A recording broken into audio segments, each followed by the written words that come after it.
The bonus multiple choice review video for Chapter 8. Number 1.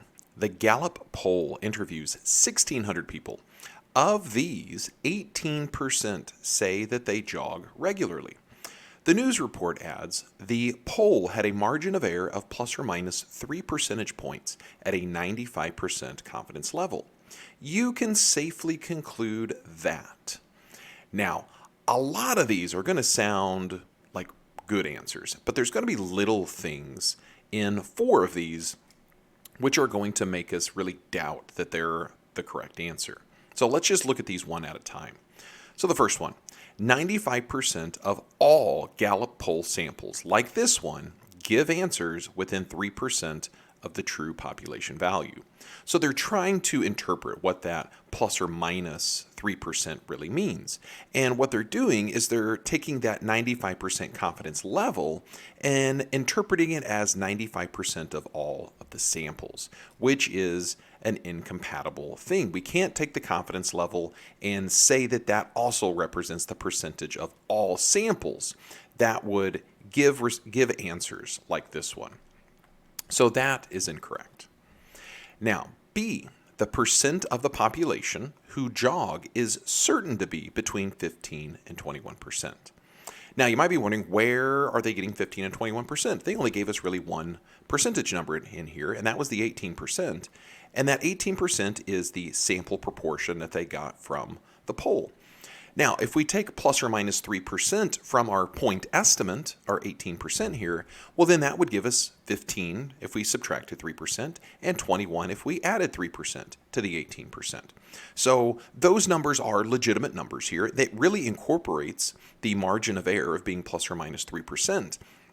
The one thing I don't like, but we will circle around to this later, is when they say that it is certain to be between 15 and 21%. Because when I use the word certain here, that makes me believe that there is a 100% chance that it is certain that it is going to occur. And I don't like that word, but again, we will hold off on this answer. C, 95% of the population. Again, they are misinterpreting what that 95% confidence level represents here. It is not about the percentage of the population. And they're also saying that 95% of the population, and then they're using our one confidence interval, that 15 to 21%, as a special confidence interval. But that one confidence interval really has nothing to do with 95% of the population, or probably even 50% of the population. This was just one confidence interval out of many confidence intervals. So again, there's nothing special about this one confidence interval when we're talking about more than just our one random sample that it came from. So C, I can definitely cross off the list here. D, we can be 95% confident that the sample proportion is captured by the confidence interval. This sounds pretty good, but there's one key thing that is definitely making this a bad statement. And it's not that we're 95% confident that the sample proportion is captured by the confidence interval. We are trying to capture the population proportion. So I don't have to be 95% confident that 18% is being captured in the confidence interval, because 15 to 21%, the confidence interval, 18 is right in the middle. We used 18% to create the confidence interval. So basically, I know that 18% is being captured by the confidence interval. So we're really focusing on the wrong thing here. We're not trying to capture the sample proportion. It's in the confidence interval. E, if Gallup took many samples, 95% of them would find that 18% of the people in the sample jog. And this kind of sounds like our theoretical way of interpreting the confidence level. But again, number one, if they took many samples, we started off saying that if they did many samples, then approximately 95% of them would create confidence intervals that would successfully capture the population value.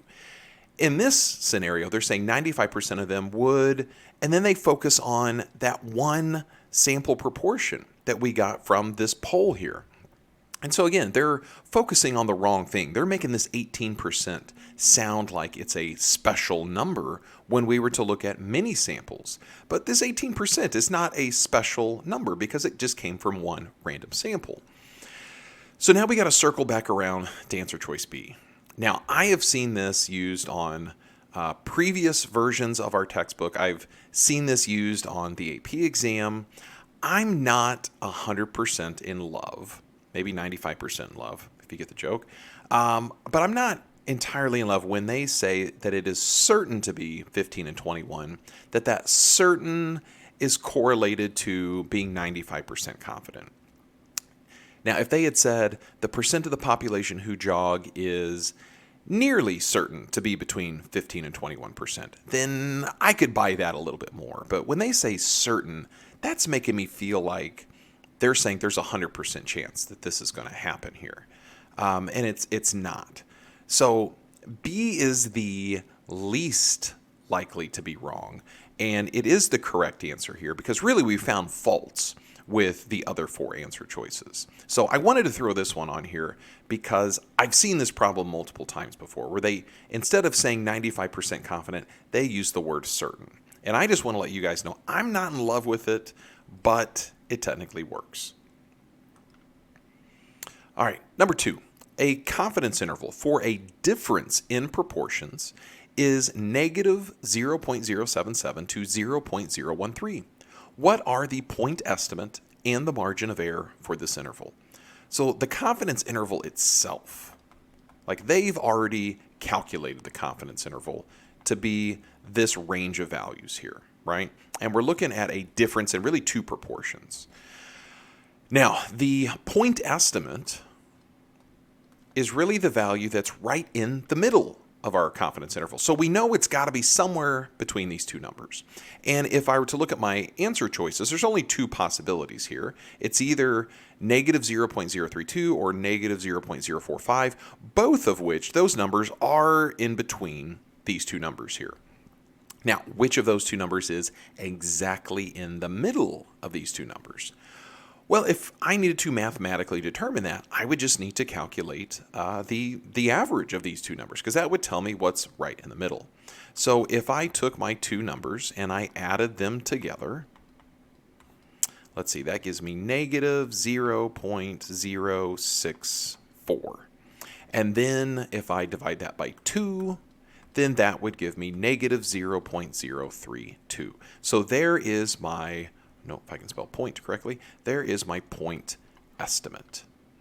This is really what P1 hat minus P2 hat would be. Whatever my problem is really about here, right? They didn't give me any context to here. But I know that the difference of my sample proportions from my two, hopefully random samples, would give me a difference of about negative 3.2%. So I know it's not D, I know it's not E, because it's the wrong point estimate here. So we've either got A, B, or C. But now we got to figure out what is that margin of error. Is it 4.5%, 9%, or 18%? So now to get the margin of error, if we think about right in the middle, we just said was negative 0.032. The margin of error was really how much we were allowed to deviate above and below the point estimate. So how much are we having to add on to our point estimate to get to positive 0.013? Likewise, how much are we subtracting from our point estimate to get to negative 0.077? And so again, whatever that value is, the above and below number, it's got to be the same thing because we're going to deviate an equal amount. So either I could solve this little equation here, or I could solve this little equation here, or another option would be, well, how far is it from the lower bound number up to the upper bound number? And that would really represent two margins of error, right? Because that would give me the plus and the minus part. So if I could find the difference between these two numbers here, then that would ultimately give me how much two margins of errors would be worth. So if I were to figure out what is the difference between these two ends here, that's going to give me 9%. So again, 9% represents two margins of errors going +1 up and +1 down. So if I divided this 9% by 2, that would tell me how much the margin of error is worth, and it is 4.5%. So the correct answer would be A. Now again, you would get the same 0.045 if you had taken negative 0.032 and added 0.045, you would get to positive 0.013. And if you subtracted 0.045 from our point estimate of negative 0.032, you would end up at the lower bound of the confidence interval of negative 0.077. All right, number 3. Wow, we have an essay to read here. So number 3, in a random sample of 100 students from a large high school, 37 regularly bring a reusable water bottle from home. Which of the following gives the correct value and interpretation of the standard error of the sample proportion?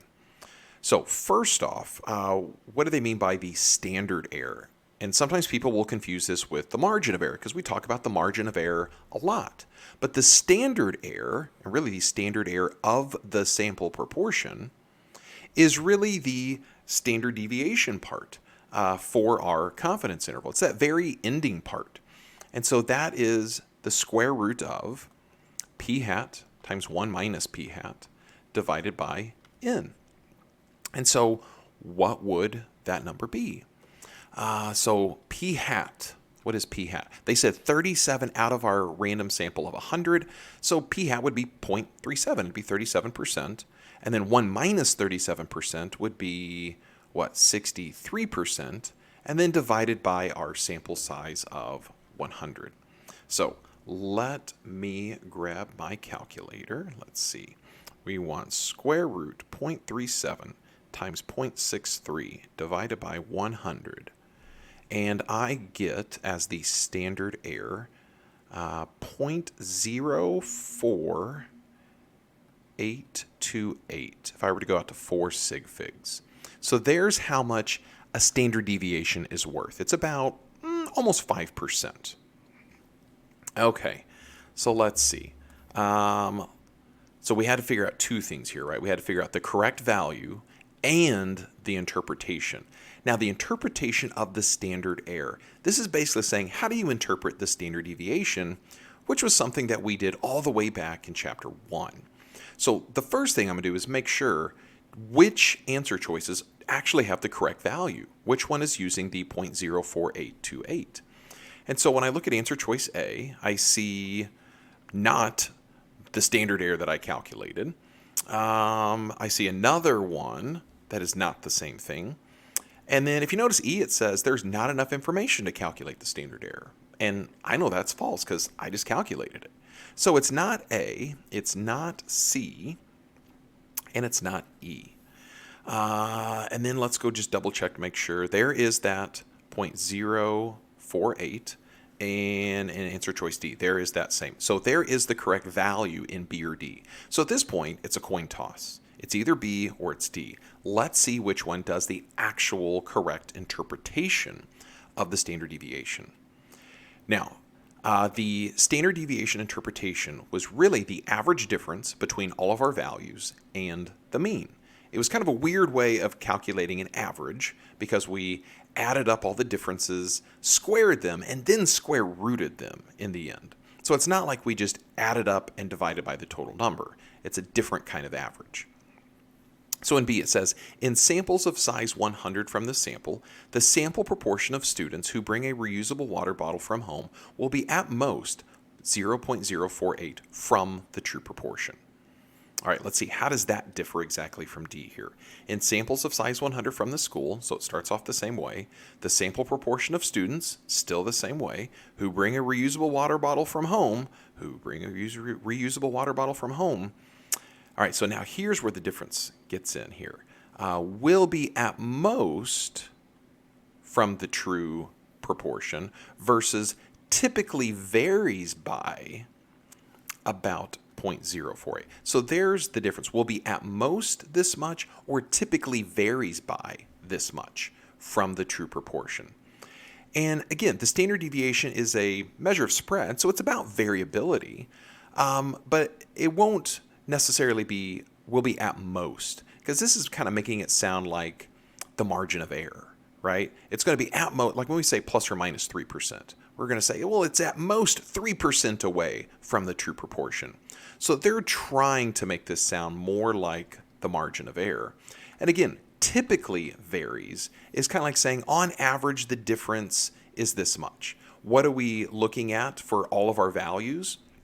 Because we said in the standard deviation interpretation, it's the average difference of each value. Well, what is each value we're really talking about? Well, those would be the sample proportions that we would get from our random samples. And it's how much each value differs from the mean. Well, what is the mean in a proportion problem, though? It's the true proportion itself, right? Mu sub p hat is the true population proportion.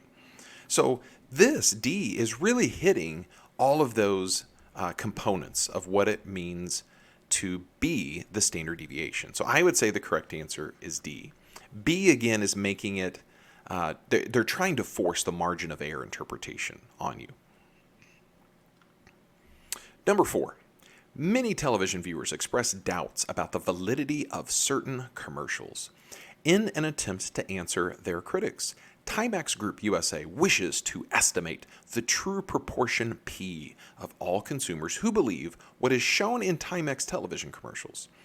Which of the following is the smallest number of consumers that Timex can survey to guarantee a margin of error of 5% or less at a 99% confidence level?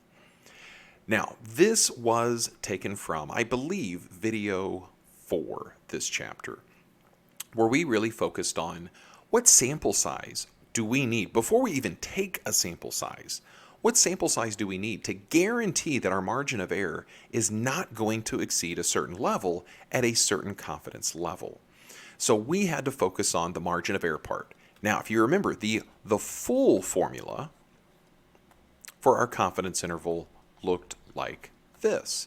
But the margin of error part specifically was the part after the plus or minus. So this is the part we need to focus our attention on. We're not going to calculate the entire confidence interval, so we don't want to worry about the point estimate part, but we want to say this is the margin of error equals the z times the standard error of the sampling distribution standard deviation.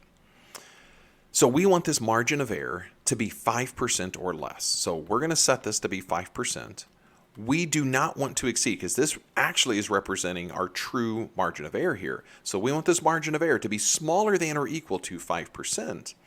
Now, at a 99% confidence level, what would our critical value be?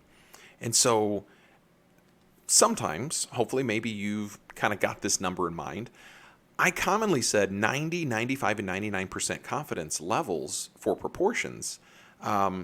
You probably will start to memorize what those numbers are. So I know that 99% is 2.576 standard deviations away from the mean. So if you don't remember how exactly you would get that number, you would just have to go inverse norm in your calculator, and we needed one tail area. So we got 99% in the middle. There's 1% in both the left and the right tails combined.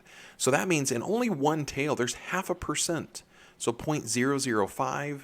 And then your calculator is going to tell you negative 2.576, yada, yada, yada. We said ignore the negative because that's just focusing on the kind of the minus part of the margin of error.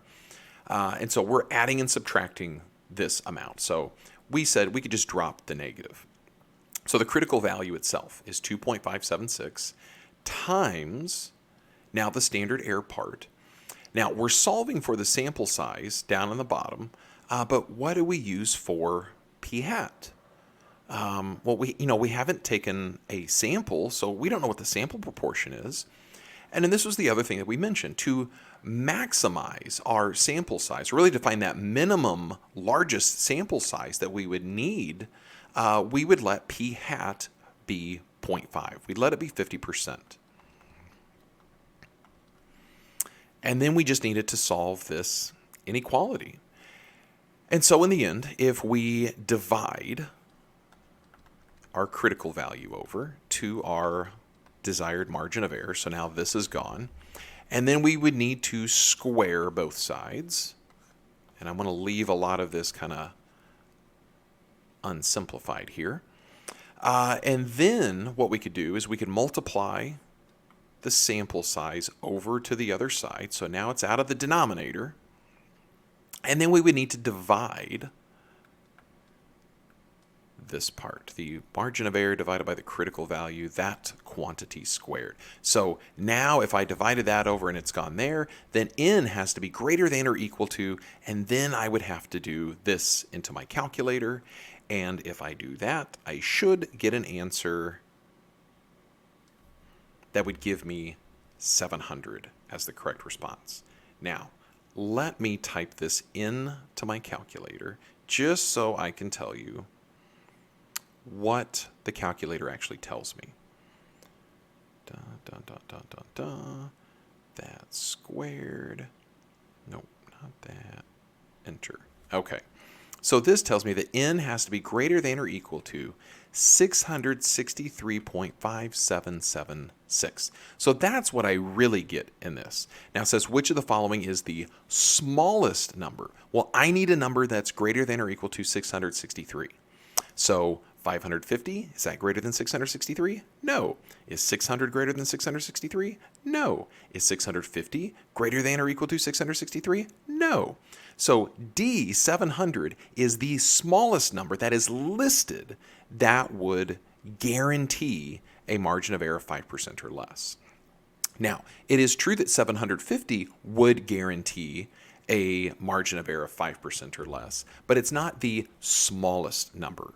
So 750 technically works, but it is not the smallest number. All right, number 5. Which of the following is the critical value for calculating a 94% confidence interval for a population proportion? So the critical value is just the z part of our confidence interval formula. And, some of these numbers should hopefully look kind of familiar to you. And I can match up 3 of these to specific confidence levels. But we'll also talk about how do we just get the number that we're looking for here. So if you just wanted to get down to brass tacks, we would have to use inverse norm of one tail area. Now, if I've got 94% of all my values contained in the middle here that I'm trapping for my confidence interval, then that would mean in my 2 tails combined, I have 6%. But I only want to be able to put in the percentage that represents one of those tails. So I want to do 3%. So inverse norm of 0.03 would give me answer choice C. Now, another way that you could get this would be if you remember what some of your other common critical values are. And so, let me erase this off here real quick. 2.576 sounds really familiar because we talked about that in a problem not too long ago. That was a 99% confidence level. 1.96, that was our common 95% confidence level. 1.645, I remember that as being a 90% confidence level. So if 94 either has to be A or C, and I know that 90 and 95 are B and D here, then that would lead me to believe that 1.881 has to be the 94% confidence level, or the critical value specifically. Now, what critical value would 1.555 be for? I know it's something for less than 90%. I don't know off the top of my head what it is, but I would know it's got to be smaller than for a 90% confidence level. Number 6, a radio talk show host with a large audience is interested in the proportion P of adults in his listening area who think the drinking age should be lowered to 18. To find this out, he poses the following question to his listeners. Do you think that the drinking age, do you see, I'm the radio talk show host. Do you think that the drinking age should be reduced to 18 in light of the fact that 18-year-olds are eligible for military service? He asks his listeners to go to his website and vote yes if they agree the drinking age should be lowered, and no if not. Of the 100 people who voted, 70 answered yes. Which of the following conditions are violated? So our random condition, our independent 10% condition, and our normal condition. So first, let's start with the easiest one, the random condition. Did he take a random sample? And you look everywhere in this up here, and you're not going to see the word random used at all. You're not going to see the term SRS used at all. He just asked his listeners to go to his website and answer this question. That's it. No randomness whatsoever. So the random condition, I would say, is being violated for sure. So we know it's not B and it's not C, but A is still a possibility, D is still a possibility, and E's. We just got to go check about 2 and 3. So the 10% condition. Let's see. Did he sample from less than 10% of his population? Well, the population needs to be greater than or equal to 10 times our sample size. Our sample size, he took 100 people really in the end, and so we got 1,000. The population would really be all of his listeners, right? All listeners. Because they were the ones that were told to go to the website and vote on this question. So does he have more than 1,000 listeners? Well, we were given an adjective up here that he has a large audience. So I would say that this can assumed to be a true statement. This one I do not believe is being violated. So I know 2's not being violated for D, which also means it's not being violated in E. So in the end, the answer has to be A. Now, I will address the normal condition. This is where we would have to check is n times p hat and n times 1 minus p hat both greater than or equal to 10. And remember, n times p hat really represents the number of successes that he saw in his sample size, and n times 1 minus p hat represents all the failures. So how many people agreed with him that it should be yes? And it said 70 answered yes. So n times p hat, that would be the 70, which is greater than or equal to 10. And then how many people said no? Well, that would be the other 30 out of the 100. And again, both of these are greater than or equal to 10. So the normal condition is in fact not being violated. Number 7. A marketing assistant for a technology firm plans to randomly select 1,000 customers to estimate the proportion who are satisfied with the firm's performance. Based on the results of the survey, the assistant will construct a 95% confidence interval for the proportion of all customers who are satisfied. The marketing manager, however, says that the firm can afford to survey only 250 customers. How will this decrease in sample size affect the margin of error? So, the margin of error, that was our z times the square root p hat times 1 minus p hat over n. That was the entire margin of error part for our confidence interval. And so we've talked about this throughout the chapter, about how increasing or decreasing the sample size, how does that affect the margin of error? And so again, if you think about it, if we decrease our sample size, and the sample size is in the denominator of a fraction, we are really overall doing what to the fraction? Will the overall fraction be getting bigger or smaller? And so a decrease in our sample size is actually going to make that fraction a bigger value, which overall will make the margin of error a bigger value. So the margin of error is actually going to increase in size. But then we will need to talk about, well, how much does it increase? So let's look at our answer choices. So increase by 4 times, by 2 times, it's about the same. We said it's not going to be the same. It's definitely going to get larger here. And then answer choices D and E are saying that it actually gets smaller, which is going in the wrong direction. So it's either going to get 4 times bigger or 2 times bigger. And the most common, I would say, incorrect answer choice here that a lot of people would immediately pick is they think, well, we started with 1,000, we went to 250, so really we took 1/4 of our sample size. So, hey, to accommodate a 1/4 reduction, well, the margin of error must be 4 times bigger, right? That makes logical sense. But that's actually incorrect because you got to consider where is the sample size at in this formula, and it's underneath a square root. If it wasn't for that square root, then yes, it would be 4 times bigger.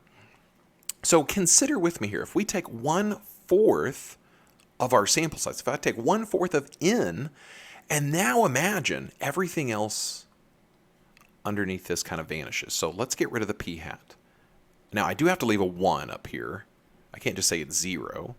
But imagine that is now there. So I've got really the square root of 1 over 1/4 my sample size. So now what happens when I do 1 over 1/4? Well, 1 over 1/4 would really just be 4. So this equivalates, how do you like that, to be 4 over n. And then what happens when I take the square root of 4? Then that gives me 2. And that's ultimately what's going to happen to my margin of error. It's going to get 2 times larger. Now, what you could do instead is more mathematically determine what that difference is going to be for the margin of error. In this problem, they didn't give us a sample proportion to work with, but you could really use any sample proportion. You could use the common 0.5, right? This kind of feels like that type of problem where they say, what sample size would we need to ensure that we don't go over this certain margin of error? But really, you could use any sample proportion that you want. And so you could use 1,000, and you could calculate what would the margin of error be with the sample size of 1,000 at 95% confidence. And then you could just redo the same margin of error calculations and instead put in 250. And then you can compare your two margins of error.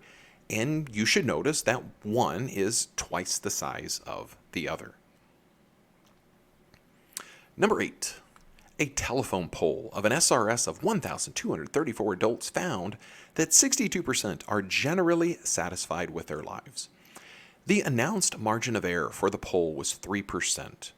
Does the margin of error account for the fact that some adults do not have telephones? So apparently, it said up here, a telephone poll. I was about to say, how are they contacting these people? But it does say a telephone poll. So there might be some people that don't have telephones, right? So they have no way of being contacted.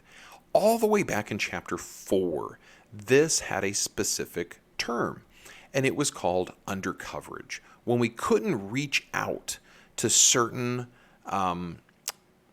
people in our population because it just wasn't possible with the method that we were surveying with, then there were just some people that were just going to be left out of the population. And it's not really fair that we leave them out from being potentially sampled for our poll here. So basically what they're saying is, does that plus or minus 3% margin of error, does that account for undercoverage? So we get yes, yes, yes, no, no. So let's see here.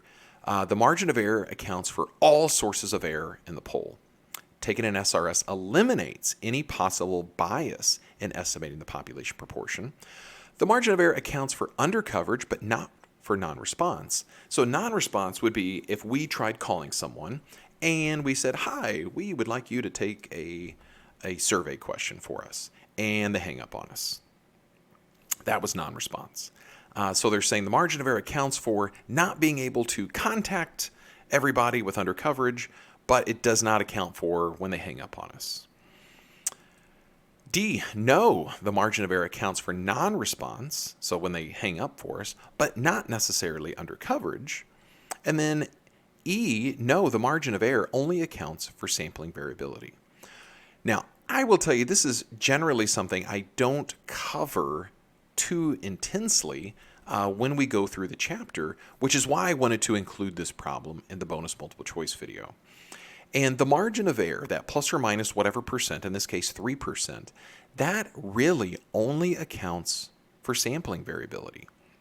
Because when we take a random sample and we get a point estimate, that point estimate is not going to be the same point estimate value that we would get if I took a different random sample, right? I would get probably a slightly different point estimate.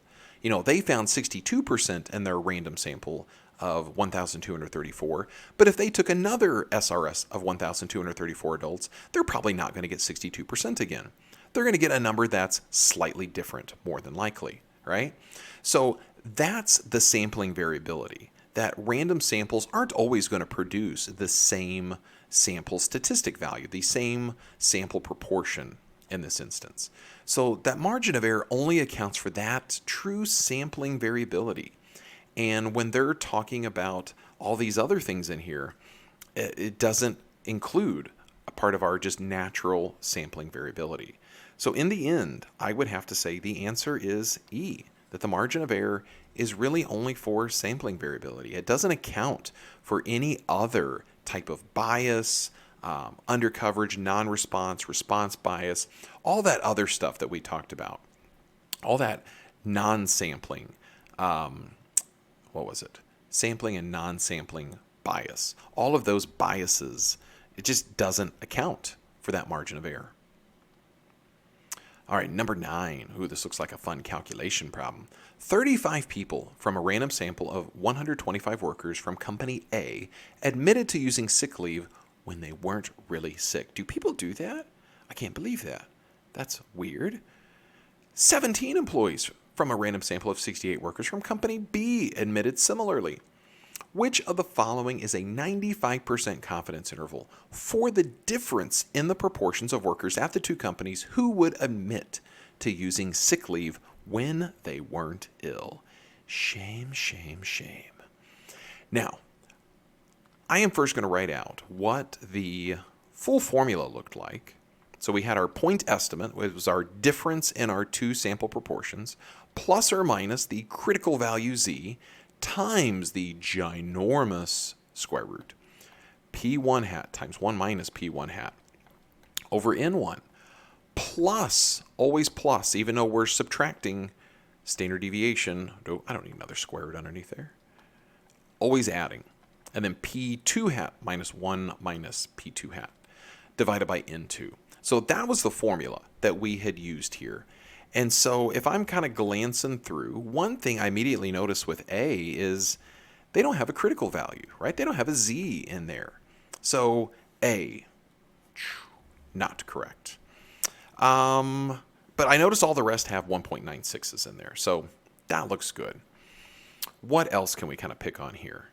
I notice at the beginning either it starts off with 3%, 3%, or 57. 57. So something's weird here. We need the difference in the sample proportions. And so I would really need to know, well, what are my sample proportions? And the company A, the 35 out of 125, P1 hat is 28%, if I were to do that math. And from company B, that comes out to be 25%. So the difference in the sample proportions between 28 and 25% would be 3%. Now, what they ended up doing to get this 57 was they just subtracted where are we at here?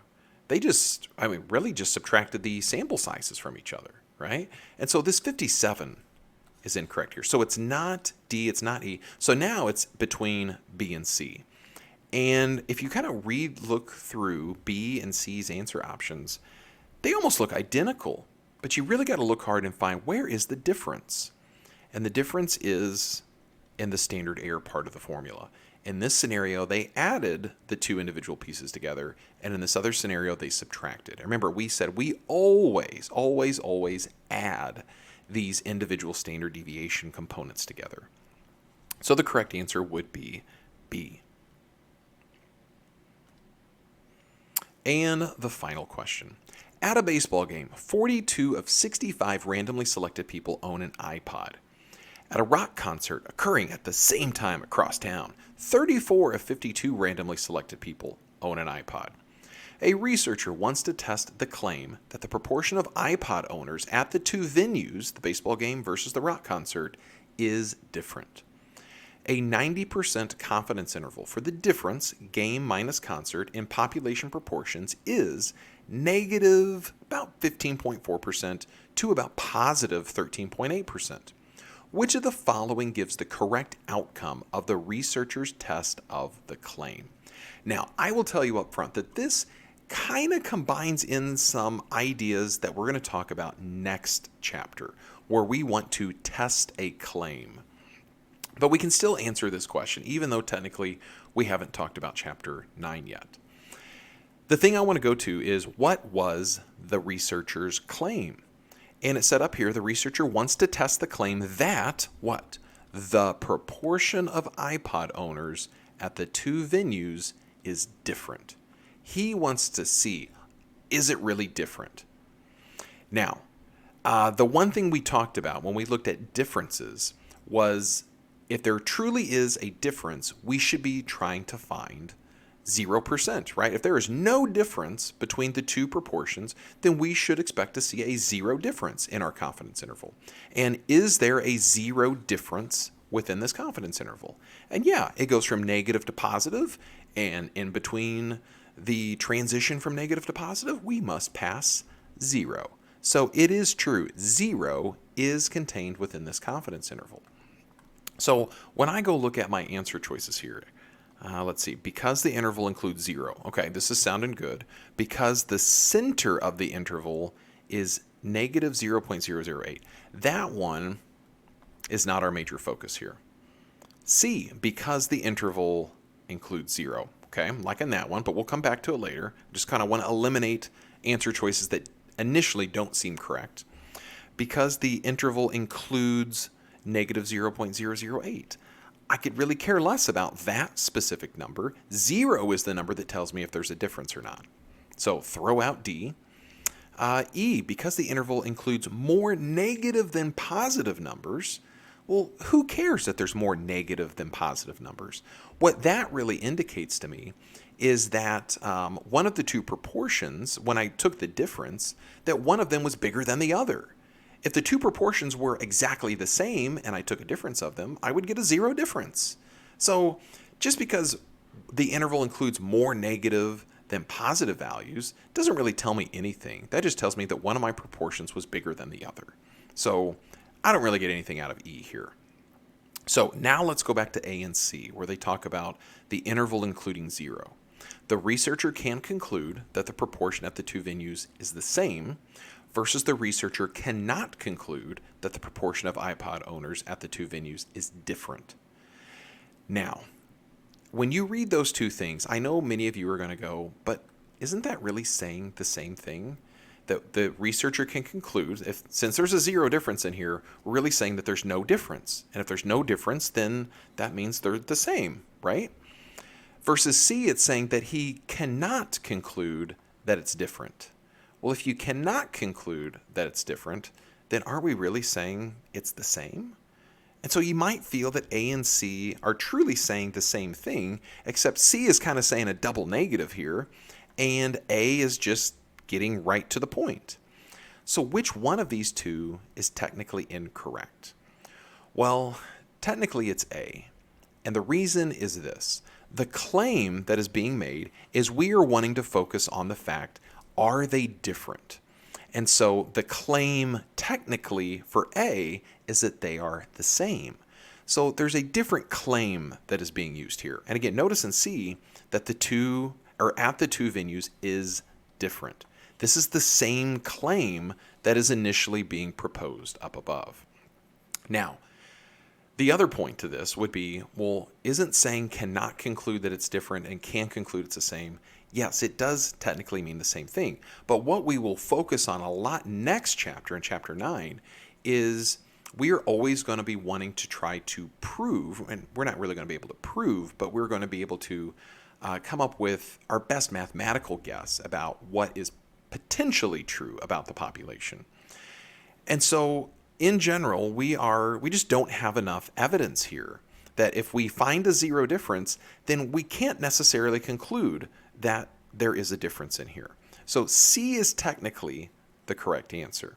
And again, don't let this one trip you up too much here. But again, just focus on the fact that the initial claim was that they were looking for a difference. And technically in A, they switched the claim. They switched it to be the other way around. They were looking for the same instead of it being different. And that is all for our bonus multiple choice review video for Chapter 8. Until next time.